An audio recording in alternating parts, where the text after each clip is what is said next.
Good morning, welcome to Talking Sense. I'm Ben. It's Sunday, so it's time for Sunday Sample.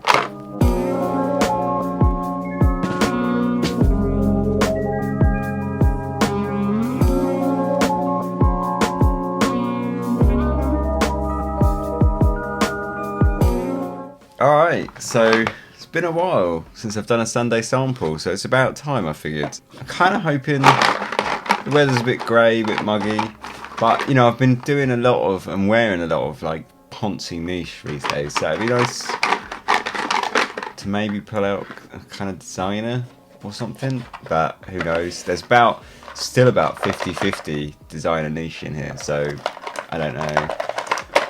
Just bought a load of new samples actually to restock. Right, what's this? Oh shit, the bed. Okay.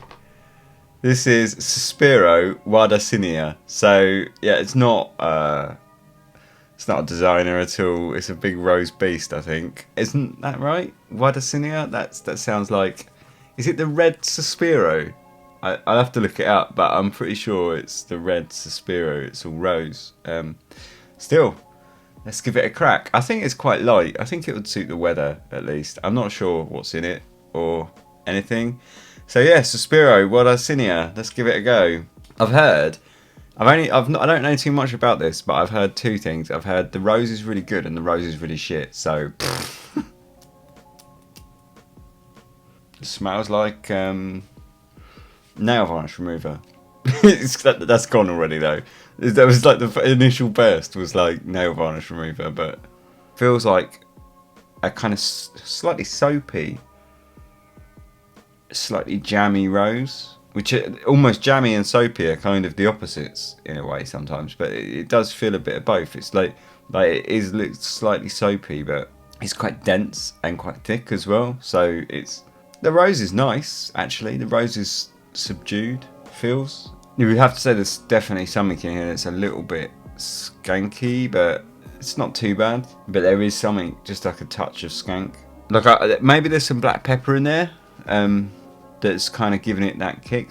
Quite dark, sort of molasses vibe to it almost.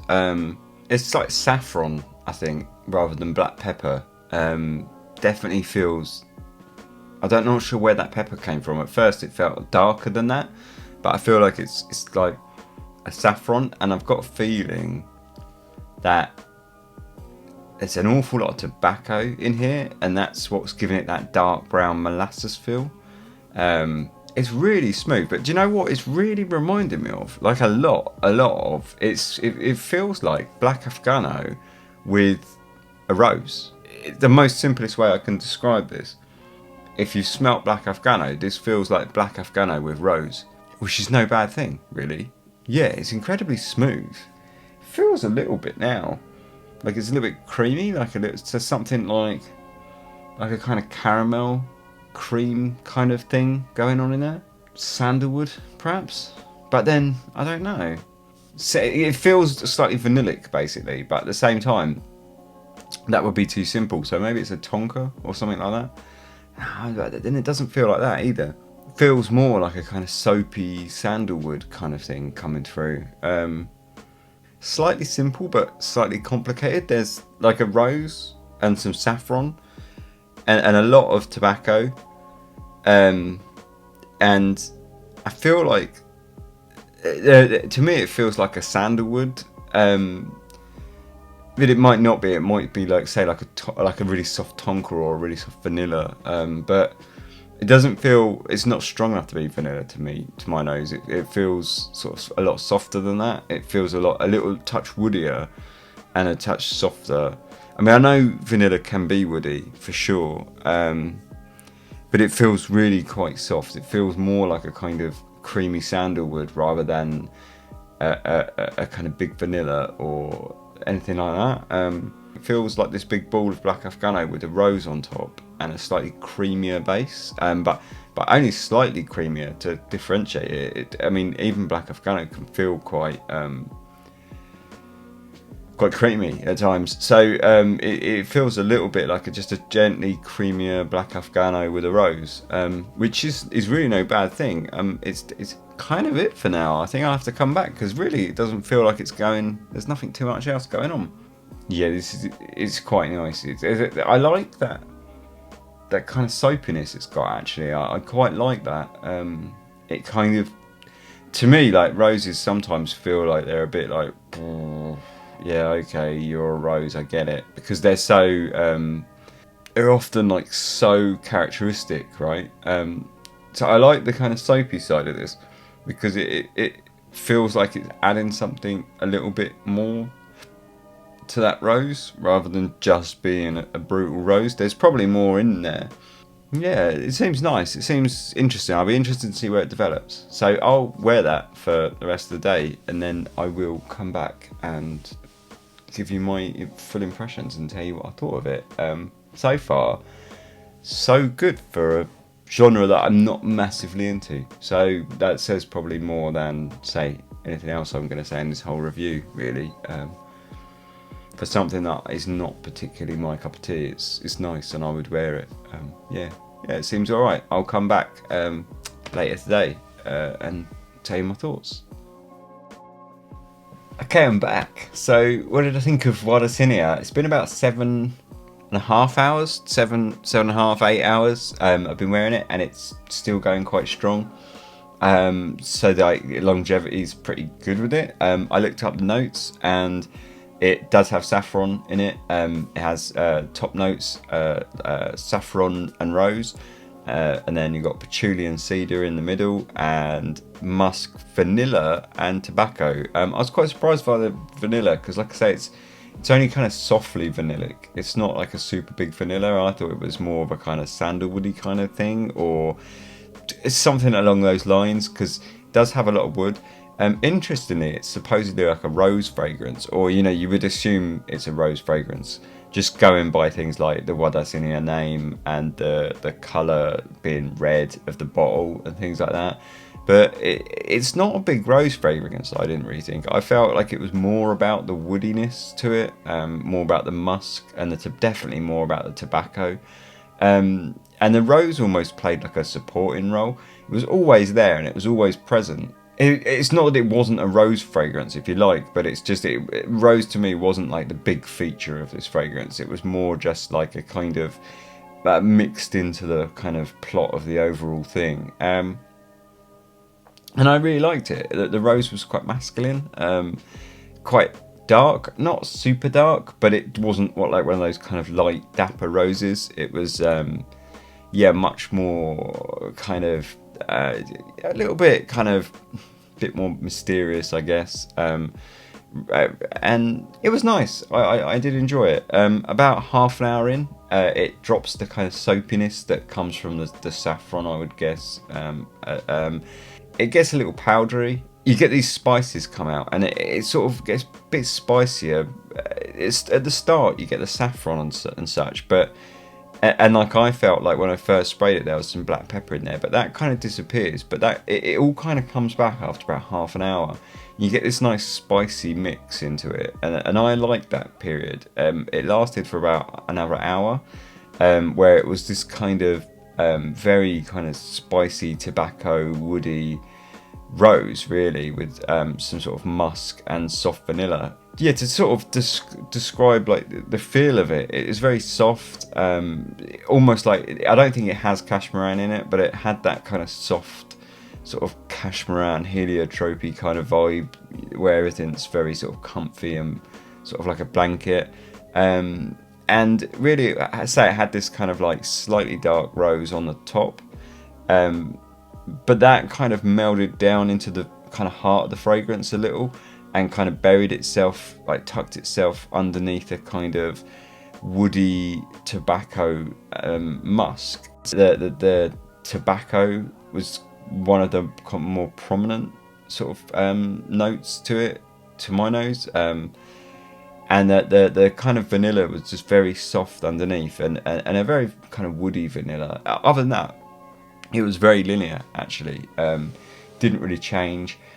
the rose kind of gets more and more buried, but it's always kind of there, just adding this kind of slight sort of sweetness to it, and it's always kind of characteristic of the rose the whole time, so it never sort of completely dissipates into this just nothing sort of sweetness. It's always kind of got this characteristic and maintains that throughout. I think it wasn't like super original or super amazing, but I did enjoy it, and I don't really like rose fragrances, and I did enjoy this one. So who do I think it's for? Unisex, really. I think it's funny because it's quite feminine for a woody fragrance, but it's quite masculine for a rose fragrance. So it kind of depends at what angle you're looking at it from. Because if you kind of think of it as the wood and the tobaccos and things like that, yeah, it leans a little feminine. But if you look at it from purely a rose fragrance, I would say it leans quite masculine. So, it depends your perspective, really. But I think that basically makes it unisex, really. I think, in the kind of, I think actually pretty versatile in terms of when. I think I possibly wouldn't want to wear it in like high heat of summer, but then I always say that summer evenings, like cooler summer evenings, would be fine, and like cooler weather generally would be fine. It's not like super dark or anything like that, but it has like an element of darkness to it. Never really gets too dirty, but then the tobacco does kind of give it just a pinch, but I say like just a pinch, and I mean just a pinch, like it's not like dirty or filthy or anything, but it always has this, just gives it like just a touch of something a little darker and a dirtier, but it's a touch. I mean, this is pretty clean fragrance, to be honest. I think you could probably dress it up. I think you could dress it down. I think it would do well dressed up, but I totally think you could pull this cash as well. So kind of I suppose with all these kind of samples that I do, the proof is that am I going to buy it? Would I buy it? Bit of a tricky one. I am going to buy it, but it comes with a caveat, and that's a pretty heavy caveat, actually. Firstly, I don't really need it because I've got Lord Nero Black Afgano, and I've even got like a knockoff Black Afgano that's really cheap. But it's very kind of a sweeter Black Afgano, and it kind of almost creeps into this ballpark. But I do like that this is in that same family as those three fragrances that I mentioned, but it adds something a little bit different with the rose. If the rose wasn't there, I probably wouldn't, but I liked the rose in it, and I liked the spices, and I thought that that's enough to kind of separate it away from those others. So it's still in that family of fragrances, of like woody, musky fragrances, but it's separated enough. I wouldn't buy it at its retail price. It's very expensive. But, and say this is the caveat, right now, well, very recently, Xerjoff folded the Sospiro brand into Xerjoff, and they're the V collection now. So if you're quick and you shop around, you can get the old bottles of this, like the old Sospiro bottles that are obviously discontinued now, at a bit of a steal. I've found it like on a few places for less than half price. So I think now's the time to strike. And because of that, yes, I probably am going to buy it, because I liked it enough to pay half the price. But I wouldn't buy it at a full retail price, which is about, I think, £270, which is expensive. Not really expensive for 100ml. I think that's, it's pretty much, that's pretty much kind of par for the course, but it's a lot of money. But if being able to buy 100ml of this for sort of about £110, that's suddenly like a pretty damn good deal at like just over £1 a mil, basically. I mean, you can decant out quite a bit of this comfortably, pass on some savings to some other people, and get some of your money back. And then you're looking at spending like, 50 quid, 60 quid on 50ml of perfume. it's not really breaking the bank to get a nice perfume. So yeah, I'm probably going to strike on this one. I liked it enough to pay that much for it, but that's not saying a lot. But I would buy it, definitely. I don't think I would buy it at the retail price. If I didn't have Lord No Nero, Black Afgano, and a Black Afgano clone, I possibly would be more inclined to buy it at full price, because I think then I would have more room for it. But right now, I mean, I don't have a great deal of room for this in my perfume collection, except from the fact that it has that nice rose that's a little bit different. So I'm going to kind of shoehorn it in because I can get it for a decent price. Say if I couldn't get it for a decent price, I probably wouldn't bother. But otherwise, yeah, I thought it was nice. I thought it was a really comfy fragrance. I thought it was quite a warm, soft, comfortable, inviting fragrance. I can't see many people finding it upsetting. I think it would be a bit of a crowd pleaser. Really easy to like, really. Yeah, so that's more or less my thoughts on Wardasina, or I think it's actually called Rosso Afgano as well. So it's got a couple of names. I don't know. They seem to have changed the name. This sample still says Wardasina, but I don't know if they've changed that to Rosso Afgano or what or when. And say it doesn't really matter because now it's Xerjoff Wardasina anyway, in a little kind of Xerjoff shaped bottle. Still got the velvety bottle, but it's kind of more Xerjoff shaped. And they've basically folded it into Xerjoff. So instead of having the Sospiro branding, it's now the Xerjoff branding. Say sack off that bottle, look for the old ones, and you can get them at a pretty good price. And then I think it's a bit of a steal. So yeah, now's the time to go bargain hunting for a pretty nice rose, really. And say at the bargain prices, it's a bit of a steal, really. So yeah, that's kind of that. Cheers. Thanks for watching. Nice one.